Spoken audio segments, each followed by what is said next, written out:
خوشی کس کو ہوگی؟ جس نے حرام سے اپنے آپ کو کیا کیا؟ بچایا. اس کو ندامت ہوگی کاش کہ میں بھی 1-2 گھنٹے کا اور صبر کرتا اور یہ حرام چیز میرے معدے میں نہ جاتی. تو اس لیے اس جوان کو جس نے اپنے روزے کا لحاظ نہیں رکھا اس کو خوشی نہیں ہوگی. اگر تھوڑی بہت ہوئی بھی، اگر وہ اس کے اندر کچھ احساس زندہ ہے تو اس کو اپنے کیے ہوئے پر ندامت اور شرمندگی ہوگی. کاش کہ میں انتظار کرتا حلال طیب نعمت کا. اور وہ جو دو نوجوان ہیں جن میں ایک کو تھوڑا مجاہدہ کرنا پڑا اور دوسرے کو بہت زیادہ مجاہدہ کرنا، ان دونوں کو بے انتہا خوشی ہوگی. ایک خوشی تو مشترکہ ہوگی کہ اللہ تعالیٰ نے ان کو حلال طیب نعمت عطا کی. بیوی اللہ تعالیٰ کی حلال طیب نعمت ہے. عورت کے لیے شوہر اللہ تعالیٰ کی حلال طیب نعمت. وہ حلال صرف کھانے پینے میں نہیں ہوتا، کمائی میں حلال و حرام، اسی طرح ہر چیز میں حلال و حرام. تو جتنا اس کو حلال طیب بیوی ملنے پر اور خاتون کو حلال طیب شوہر ملنے پر خوشی ہوگی، اس سے لاکھوں گنا زیادہ اگر اس کے اندر واقعی صحیح شعور ہے، جتنا اس کو حلال طیب بیوی ملنے پر یا حلال طیب شوہر ملنے پر خوشی ہوگی، اس سے کئی گنا زیادہ اس کو خوشی ہوگی کہ اللہ نے اس کو حرام سے بچایا.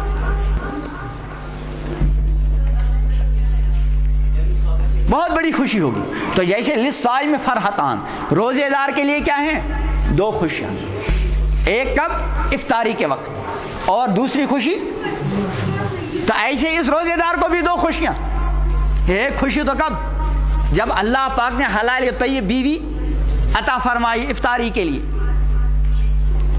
اور دوسری خوشی عند لقاء رب، جب اللہ سے ملاقات کا موقع آ گیا. دیکھو یہاں دنیا میں اللہ پاک اپنے بندوں کو، اپنے بندیوں کو حکم دیتے ہیں موقع موقع پر، یا ایھا الذین آمنوا اتقوا اللہ، اے ایمان والو اللہ سے ڈرو. ولتنظر نفس ما قدمت لغد، یا ایھا الذین آمنوا اتقوا اللہ وقولوا قولا سدیدا، یا ایھا الذین آمنوا اتقوا اللہ حق تقاته. جگہ جگہ ڈرنے کا حکم. اب جو بندہ ڈرتا رہا اور روزے سے رہا زندگی بھر، اس کی آنکھ روزے سے، زبان، کان، اب جب اللہ تعالیٰ سے ملاقات کا موقع آ گیا اور اس دنیا سے جانے کا وقت آ گیا، اب تک تو حکم کیا تھا؟ ڈرتے رہو، ڈرتے رہو، ڈرتے رہو، کہیں روزہ نہ ٹوٹے، کہیں آنکھ کے ذریعے روزہ نہ ٹوٹے، کہیں زبان کے ذریعے نہ ٹوٹے، کہیں کان کے ذریعے نہ ٹوٹے، کہیں کسی اور جسم کے عضو کے ذریعے روزہ نہ ٹوٹے. اس لیے جگہ قدم قدم پر کیا حکم تھا؟ ڈرتے رہو، ڈرتے رہو، ڈرتے رہو. اب جب یہ روزہ رکھنے کا زمانہ ختم ہو گیا اور اللہ تعالیٰ سے ملاقات کا موقع آنے والا ہے، تو اس دنیا سے جانے سے پہلے ہی اس کے لیے خوشیوں کا انتظام ہو گیا. قرآن مقدس میں ہے ان الذین قالوا ربنا اللہ، جنہوں نے کہا ہمارا رب کون ہے؟ اللہ. الحمدللہ ہم سب اس آیت کے مصداق ہیں، ہم سب نے کیا کہا ہے؟ ہمارا رب کون ہے؟ اللہ. اس کے بعد کیا ہوا؟ ثم استقاموا، پھر روزے سے رہے، استقامت کے ساتھ ڈٹے رہے. یہ جو ربنا اللہ کہا، اس ربنا اللہ کا جو تقاضا تھا، اپنی آنکھوں کے ذریعے، اپنی زبان کے ذریعے، اپنے ہاتھ پیروں کے ذریعے، اپنے دل و دماغ کے ذریعے، اپنی کمائی کے ذریعے، اپنے عہدے اور منصب کے ذریعے، اپنی تجارت کے ذریعے، اپنے لین دین کے ذریعے، اپنے پڑوسوں کے ساتھ زندگی گزارنے کے ذریعے، ہر موقع پر اس نے ربنا اللہ ہونے کا کیا رکھا؟ لحاظ. ثم استقاموا، ڈٹے رہے. اسی کو میں نے سمجھانے کے لیے کیا کہا؟ پھر روزے سے رہے یہاں تک افطاری کا وقت آ گیا، یعنی اس دنیا سے جانے کا وقت آ گیا. تتنزل علیہم الملائکہ. اب افطاری کا وقت ہے نا، اور افطاری کا وقت کیا ہوتی ہے؟ خوشی. ایک چھوٹی خوشی وہ تو کب ہوئی؟ جوانوں کے لیے خصوصی بات عرض کر رہا ہوں، جب ان کی شادی ہوئی، حلال طیب نعمت اللہ پاک نے عطا فرمائی، ایک خوشی تو اس وقت ہوئی، لیکن وہ چھوٹی والی خوشی ہے. ایک بڑی خوشی وہ کب؟ جب بڑے روزے کا اختتام ہو رہا ہے اور اختتام کب ہوگا؟ جب اس دنیا سے جائے گا. تتنزل علیہم الملائکہ. وہاں تو خوشی کا انتظام کس نے کیا؟ ان کے والدین نے. اچھا رشتہ دیا، تلاش کیا. اور یہاں اللہ تعالیٰ خود انتظام کر رہے ہیں اور اپنی طرف سے اس کو خوش کرنے کے لیے کس کو بھیج رہے ہیں؟ فرشتوں کو. تتنزل علیہم الملائکہ. فرشتے اترتے ہیں. خود اترتے ہیں کہ بھیجے جاتے ہیں؟ فرشتے خود اترتے ہیں کہ بھیجے جاتے ہیں؟ وہ تو پیغمبروں کے بعد بھی خود نہیں آتے. امام الانبیاء حضرت محمد عربی صلی اللہ علیہ وسلم، جن کی شان بعد از خدا بزرگ توئی قصہ مختصر. ایک مرتبہ جبریل علیہ السلام سے آپ نے فرمایا، ذرا بیچ میں ذرا توقف ہو گیا تھا، زیادہ زمانہ گزر گیا تھا، تو آپ نے فرمایا جلدی جلدی آتے. تو کیا فرمایا؟ وَمَا نَنَزَّلُ إِلَّا بِأَمْرِ رَبِّكَ. یا رسول اللہ صلی اللہ علیہ وسلم، ہم تو جب بھی آتے ہیں تو آپ کے رب کے حکم ہی سے آتے ہیں، خود نہیں آتے. اور یہ بھی نہیں کہ اللہ بھیجنا چاہتے ہیں، اللہ کو یاد ہی نہیں رہا. اس نے کیا فرمایا؟ وَمَا كَانَ رَبُّكَ نَسِيًّا. آپ کا رب بھولنے والا بھی، کہ بھیجنا تو چاہتے تھے لیکن الحمد باللہ دھیان نہیں رہا، یاد نہیں رہا. اس نے اللہ نے کہا، فرشتوں نے کیا کہا؟ اللہ نے کہلوایا کیا ہم نہیں اترتے ہیں مگر تیرے رب کے حکم سے، اور تیرا رب بھولنے والا بھی نہیں. تو پیغمبروں کے پاس خود نہیں آتے، عام مسلمان کے پاس کیسے خود آئیں گے؟ اس نے کون بھیجتے ہیں؟ فرشتے. اور فرشتے کیا کہتے ہیں؟ اب تک جو پیغام فرشتوں کے ذریعے آیا تھا پیغمبر علیہ السلام پر اور آپ کے واسطے ایمان والوں پر، اس میں جگہ جگہ کس کا حکم تھا؟ ڈرتے رہو، ڈرتے رہو، ڈرتے رہو. لیکن اب جو افطاری کا حکم آ گیا، وقت آ گیا، تو کیا فرمایا؟ اللہ تخافو. ڈرنے کی ضرورت نہیں. اللہ تخافو، خوف مت کرو. ولا تحزنو، غمگین ہونے کی ضرورت نہیں. خوف اور غم، حزن کہتے ہیں کوئی مصیبت، کوئی چیز چھوٹ رہی ہے، اس کی وجہ سے آدمی کو کیا ہوتا ہے؟ غم. اور آئندہ کسی پریشانی کا اندیشہ ہو تو آدمی پر کے دل پر ایک خوف طاری ہوتا ہے. یہاں دونوں چیزیں، ایک جب بیچارہ بندہ دنیا سے جا رہا ہے، اس کے رشتہ دار، اعزاء، اقارب، بیوی، بچے سب چھوٹ رہے ہیں. زندگی بھر جو مال کمایا تھا وہ بھی چھوٹ رہا. تو فرشتے کیا کہتے ہیں اللہ کے حکم کہ بھائی غمگین ہونے کی ضرورت نہیں. اور دوسرے کہ بھائی جانا ہے اللہ کی بارگاہ میں، اپنی زندگی، جوانی، کمائی، خرچ، علم کا کیا دینا ہے؟ حساب. تو اس کے لیے کیا کہا؟ اللہ تخافو، بھائی خوف زدہ ہونے کی ضرورت اور غمگین ہونے کی بھی ضرورت، بلکہ خوف اور غم کے بجائے وَأَبْشِرُوا، خوش ہو جاؤ، خوشی حاصل کرو، خوشخبری حاصل کرو. بالجنت التی کنتم توعدون، اس جنت کی جس کا تم سے کیا کیا گیا؟ وعدہ. اب آگے کیا کہتے ہیں؟ نحن اولیاؤکم فی الحیات الدنیا. اب اس کے پیچھے دو چیزیں چھوٹ رہی تھی، ایک اس کی کمائی، اس کا مال، اور دوسرے اس کے اعزاء و اقارب. بھائی جب کوئی آدمی دنیا سے رخصت ہو جاتا ہے، اس کی ساری کمائی یہیں رہ جاتی ہے کہ نہیں؟ اسی لیے تو امام الانبیاء حضرت محمد عربی علیہ السلام نے فرمایا کہ بنی آدم کہتا ہے میرا مال، میرا مال. حالانکہ اس کا مال نہیں مگر تین چیزیں، ایک وہ جو کھا کر ہضم کر لیا، دوسرے وہ جو پہن کر پرانا، اور تیسرے وہ جو اپنی زندگی میں اپنی آخرت بنانے کے لیے اللہ کی رضا کے واسطے کسی اچھے کام میں خرچ. یہ تین چیزیں تو اس کی ہیں، باقی اس کا تو جا رہا ہے. کروڑوں کا روپے، جو کروڑ روپے کمائے تھے وہ بیچارے کے. ایک تو اس کا غم تھا، دوسرے بیوی، بچے، اعزاء، اقارب جن کے ساتھ 50 60 70 سال کی زندگی گزاری تھی، وہ سارے کے سارے پیچھے رہ گئے، بیچارہ اکیلا جا رہا ہے. تو دو چیزوں کا غم، ایک مال کا غم اور ایک اپنے اہل و عیال، اعزاء، اقارب کا غم. دونوں کا بدل. فرشتے کیا کہتے ہیں؟ اللہ کا کلام ہے. دوستوں کا بدل پہلے، نحن اولیاؤکم، کہ بھائی ہم تمہارے دوست ہیں. دنیا کے دوستوں کا کوئی بھروسہ، آج دوست ہے تو کل دشمن. اس لیے امام الانبیاء حضرت محمد عربی صلی اللہ علیہ وسلم کی وہ حدیث ہے کہ احبب حبیبک ہونما، کہ اپنے دوست سے دوستی کرو ذرا اعتدال کے ساتھ. یہ نہیں کہ ایسی دوستی کر لی کہ اپنی زندگی کے سارے راز اس کے سامنے کھول دی. کیوں ایسا کیوں نہیں کرنا؟ عسیٰ ان یکون بغیضک یوما ما، ہو سکتا ہے کسی دن دشمن بن جائے. اب تم نے دوستی کے اس میں آ کر اپنی ساری زندگی کی ڈائری اس کے سامنے کھول کر رکھ دیا. اب جو دشمنی پر اتر گیا تو اس نے تمہاری ڈائری کو چھاپنا شروع کر دیا. ابغض بغیضک ہونما، اور اگر کسی دشمنی بھی کرنی ہو تو وہاں بھی اعتدال کے اندر رہنا. یہ نہیں کہ دشمنی کی ساری حدود پار کر دو. کیوں؟ عسیٰ ان یکون حبیبک یوما ما، ہو سکتا ہے کبھی تمہارا کیا بن جائے؟ جگری دوست بن جائے. اور جگری دوست بننے کے زمانے میں اب جو پچھلی دشمنیاں یاد آ رہی تو وہ دوستی کا جو مزہ ہے وہ تھوڑا سا پھیکا پڑ جائے گا. تو دنیا کے جتنے دوست ہیں اول تو ان کی دوستی کا مدار بھروسہ کچھ نہیں. اسی لیے ایمان والے بندے کو کسی کے کو دوست بنانے سے پہلے اس کی دوستی کے انجام کو سوچ لینا چاہیے.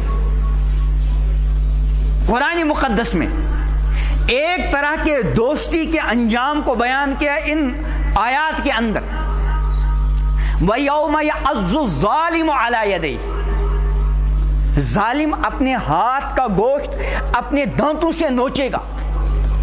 وَيَقُولُ يَا لَيْتَنِي اتَّخَذْتُ مَعَ الرَّسُولِ سَبِيلًا، اور یہ کہے گا کاش میں نے پیغمبر کا راستہ اپنایا ہوتا. یا ویلتا لیتنی لم اتخذ فلانا خلیلا، اے کاش میں نے فلاں کو اپنا دوست نہ بنایا ہوتا.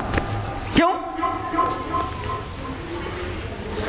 یا ویلتا لیتنی لم اتخذ لقد اضلنی عن الذکر، اس کی دوستی کا انجام اور اس کی دوستی کا اثر کیا ہوا کہ میں تو اللہ کی یاد ہی سے دور ہو گئے.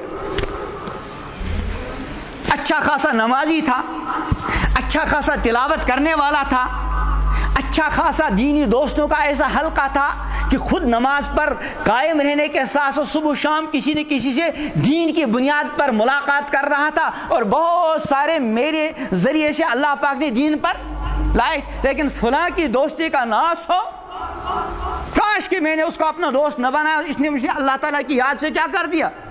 دور کر دیا. بعض دوست تو ایسے ہیں، اور بعض دوست کیسے ہیں؟ امام الانبیاء حضرت محمد عربی صلی اللہ علیہ وسلم فرماتے ہیں کہ اللہ فرمائیں گے این متحابین فی، کہاں ہے میری خاطر آپس میں دوستی کرنے والے؟ میں ان کو اپنے عرش کے سائے میں جگہ دوں گا. اور ایک حدیث میں ہے المرء علی دین خلیلہ فلینظر من یخالف، انسان اپنے دوست کے طریقے پر ہوتا ہے. اس لیے کسی کو بھی دوست بنانے سے پہلے ذرا سوچ لیں کس کو دوست بنا رہا ہے، اس کی دوستی کا انجام میرے حق میں کیا ہو سکتا ہے. تو بہرحال دنیا کی دوستی کبھی کارآمد ہوتی ہے اور کبھی نقصان دہ. تو ان دوستوں کے مقابلے، اس اہل و عیال کے مقابلے میں فرشتے کیا کہتے ہیں؟ نحن اولیاؤکم، ہم تمہارے دوست فی الحیات دنیا، دنیا میں بھی اور وفی الآخرہ، وہاں بھی ہماری دوستی کیا رہے گی. فرشتے اپنی دوستی کا حق ادا کرتے ہیں. مختلف کاموں پر انسان رات بھر سویا رہتا ہے، کچھ بھی ہو سکتا ہے، کیڑے مکوڑے، لیکن اللہ تعالیٰ نے فرشتوں کا پہرا لگایا ہوا ہوتا ہے. وہ اپنی دوستی کا حق ادا کرتے ہیں، اور آخرت میں تو انشاءاللہ دوستی کا حق ادا کریں گے. تو دوستوں کا متبادل تو کیا کون بن گئے؟ فرشتے. اب کیا رہا؟ اس کی کمائی، اس کا مال، اس کے بدلے میں کیا فرماتے ہیں کہ وَلَكُمْ فِيهَا مَا تَشْتَهِي أَنفُسُكُمْ وَلَكُمْ فِيهَا مَا تَدَّعُونَ. دو جملوں میں سب کچھ بتا دیا. دو چیزیں ہوتی ہیں، کبھی آدمی کا کسی چیز کو جی چاہتا ہے لیکن کسی وجہ سے زبان پر نہیں لا رہا، اور کبھی آدمی کوئی چیز اپنی زبان سے مانگتا ہے، کسی افسر سے، کسی بڑے سے، یعنی اپنی کسی خواہش کا اپنی زبان سے کیا کرتا ہے؟ اظہار. دنیا میں کوئی بھی ایسا نہیں ہوگا جس کی ہر خواہش پوری ہوئی ہوگی. یا ہے کوئی دنیا میں ایسا ہے کہ اس کی ہر خواہش پوری ہو؟ ایسا تو نہیں ہو سکتا. اور بفرض محال ایسا ہوگا نہیں کہ کسی کی ہر خواہش پوری ہو دنیا میں. بفرض محال اگر ہر خواہش پوری ہوئی تو اس کی بڑی خواہش کیا ہوگی؟ اب موت نہ آئے. یہاں تو تھوڑا بہت عیش و آرام میں آدمی ہوتا ہے, وہ بھی مرنے کو نہیں چاہتا. اب جس کی ہر خواہش پوری ہو وہ کب مرنے کو چاہے گا؟ تو یہاں کسی کی کوئی ہر خواہش پوری نہیں ہوتی, اور کسی کی ہر ڈیمانڈ اور ہر مطالبہ بھی پورا نہیں ہوتا. اللہ پاک نے جنت کے بارے میں 2 جملے ارشاد فرمائے کہ تمہاری ہر خواہش پوری ہوگی, جو تمہارا جی چاہے گا وہ ملے گا. وَلَكُمْ فِيهَا مَا تَدَّعُونَ, اور جو تمہارا مطالبہ ہوگا. اب رہا کیا؟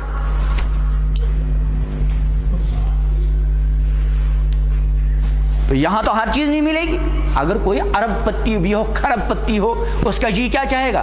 میں اور زیادہ بڑا مالدار بن جاؤں. ہے کہ نہیں؟ یہ مال کی خاصیت ہے. امام الانبیاء حضرت محمد عربی علیہ السلام نے فرمایا کہ اگر بنی آدم کے لیے ایک وادی ہو مال دولت سے, سونے چاندی سے اور جانوروں سے, اس کا جی کیا چاہے گا؟ ایک اور ہو.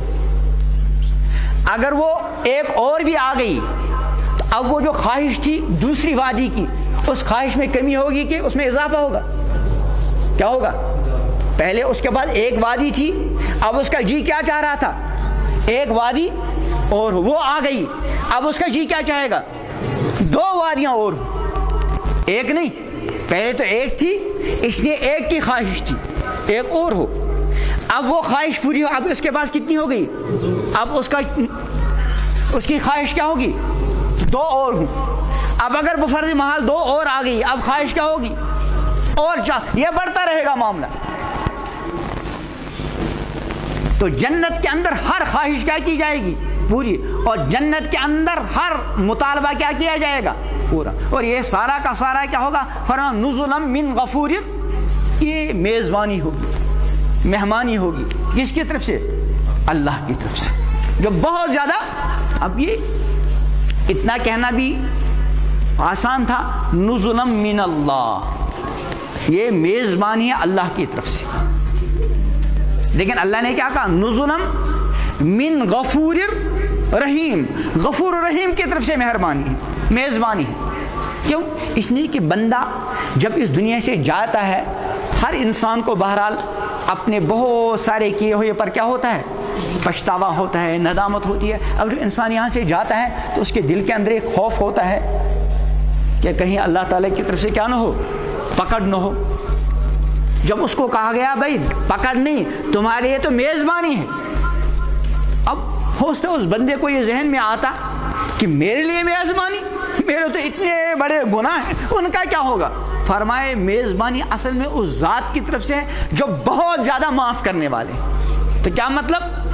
کہ تم اللہ تعالیٰ سے معافی کی کیا رکھو؟ امید رکھو. اب چلو گناہ تو اللہ کے غفور ہونے کی وجہ سے کیا ہو گئے؟ معاف ہو گئے. لیکن یہ نعمتیں کیسی ملیں گی؟ فرمایا وہ غفور ہی نہیں بلکہ کیا ہے؟ رحیم بھی. تو میں عرض کر رہا تھا کہ ایک خوشی تو کب؟ جب افطاری کا وقت آ گیا, اللہ تعالی نے حلال طیب بیوی, حلال طیب شوہر عطا کیا. اور دوسری خوشی کب ہوگی؟ جب اس دنیا سے جانے کا وقت آ گیا. ہم میں سے ہر کوئی آدمی, میں اپنی بات کو اختتام تک پہنچا رہا ہوں, جب سوچے گا تو ہم اس نتیجے پر پہنچیں گے کہ بہت سارے کام ایسے جو مجھے نہیں کرنے چاہیے تھے لیکن ہو گئے. جب میں اپنی زندگی پر نظر ڈالوں گا, آپ زندگی پر نظر ڈالیں گے, تو بہت سارے ایسے کام ہمارے سامنے آئیں گے کہ ہمیں وہ نہیں کرنے تھے, لیکن بندہ بشر ہو گئے. اور بہت سارے ایسے کام جو ہم کو کرنے تھے لیکن افسوس کہ ہم نہیں کر سکے. یہاں کر تو لیے لیکن جس انداز سے کرنے تھے ایسے نہیں کیے. اب انسان کے اندر سے کیا ہوتی ہے؟ ندامت, شرمندگی. یہ ندامت اور شرمندگی گویا کہ توبہ کا آغاز ہے. اس لیے حضرت عبداللہ ابن مسعود رضی اللہ تعالیٰ عنہ, جو امام الانبیاء حضرت محمد عربی صلی اللہ علیہ وسلم کے بہت بڑے صحابی ہیں, افقہ الصحابہ, ان کا ارشاد ہے الندم التوبہ, یہ ندامت اور شرمندگی یہ توبہ ہے. اسی لیے گناہگار دو طرح کے، ایک وہ گنہگار جس کو اپنی گنہگاری پر ندامت و شرمندگی ہو، اور دوسرا وہ گنہگار جس کے اندر سے ندامت و شرمندگی کیا ہو گئی؟ ختم ہو گئی. یہ گنہگار بہت زیادہ خطرے میں اس گنہگار کے مقابلے میں جو گنہگار تو ہے لیکن اس کو اپنی گنہگاری کا کیا ہے؟ احساس. اسی لیے امام الانبیاء حضرت محمد عربی صلی اللہ علیہ وسلم نے ارشاد فرمایا اذا سرت کا حسنتک وساعت کا سیئتک فانت مومن، جب تمہاری نیکی تم کو خوش کر دے اور تمہارا گناہ تم کو بے چین کر دے فانت مومن، تو تم مومن. آدمی نے نماز پڑھی، آدمی نے تلاوت کی، آدمی کو اللہ سے مانگنے کی توفیق ہوئی، آدمی نے کسی غریب کے کام آیا، آدمی نے کسی یتیم کے سر پر ہاتھ رکھا، آدمی کسی بیوہ کے کام آیا، آدمی کسی سیلاب زدہ کے کام آیا. اس کام آنے کی وجہ سے اس کو اندر سے کیا ہو رہی ہے؟ خوشی. یہ خوشی ہونا ایمانداری کی کیا ہے؟ علامت ہے. بندہ گیا اچانک نگاہ غلط جگہ پڑ گئی، زبان سے کوئی ایسی بات نکلی جو نہیں ہونا تھا، کوئی ایسا غلط